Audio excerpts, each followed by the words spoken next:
ప్రజల సమస్యలపై పోరాటం చేయాలని వైసీపీ నిర్ణయించింది. వర్షాలతో నష్టపోయిన రైతాంగం ఇబ్బందులపై ప్రభుత్వం చర్యలు తీసుకోవాలన్నారు ఎమ్మెల్సీ బొత్స సత్యనారాయణ. ఈ నెల 13న అన్ని కలెక్టరేట్లలో వినతి పత్రాలు అందజేస్తామన్నారు. విద్యుత్ ఛార్జీలు పెంచమంటూ ఎన్నికల్లో హామీ ఇచ్చి ఇప్పుడు ప్రజలపై భారం మోపడం సరికాదన్నారు. విద్యుత్ భారాలను ప్రభుత్వమే భరించాలని డిమాండ్ చేశారు. ఈ నెల 27న విద్యుత్ ఛార్జీల పెంపునకు నిరసనగా విద్యుత్ కార్యాలయాల్లో వినతి పత్రాలు ఇస్తామన్నారు బొత్స.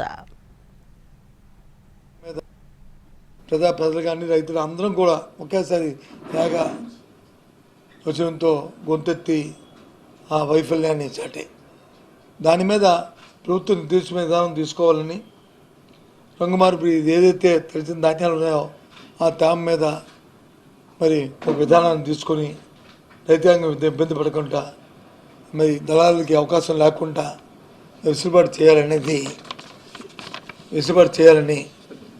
మరి కోరుతూ ఈ నెల 13వ తేదీ నాడు జిల్లా కలెక్టర్కి వినతి పత్రం ఇవ్వాలని ప్రజాప్రతినిధులు అందరం నిర్ణయించుకున్నాం. ఆ దశగా 13వ తారీఖు నాడు ఏ జిల్లా కలెక్టర్ ఆ జిల్లా ఉన్న పెద్దలందరూ వెళ్ళి జిల్లా అధ్యక్షుల ఆధ్వర్యంలో ఆ కార్యక్రమం చేయాలనే దానికి ఎన్నికల ముందు వచ్చి మాట ఇచ్చింది ప్రభుత్వం.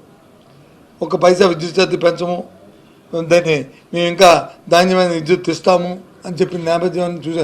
మరి ఒకసారి తెలియచెప్తూ ఏదైతే పెంచిన ఈ ట్రోప్ ఛార్జీలు 15,000 కోట్ల రూపాయలు ఉందో 9,000 కోట్లు 6,000 కోట్లు ఈఆర్సీ ఇచ్చిన ఏదో ఫైండింగ్స్ ఉన్నాయో అది ప్రభుత్వమే చెల్లించాలని, ప్రభుత్వమే దాన్ని సర్దుబాటు చేయాలని, ఇచ్చిన ఆర్డర్ని మరి రోల్ బ్యాక్ చేసుకోవాలని మరి డిమాండ్ చేస్తూ అన్ని జిల్లా ఎస్సీ ఆఫీసుల దగ్గరికి వెళ్ళి వాళ్ళకి వినతిపత్రం ఇవ్వాలని మరి నిర్ణయించాం.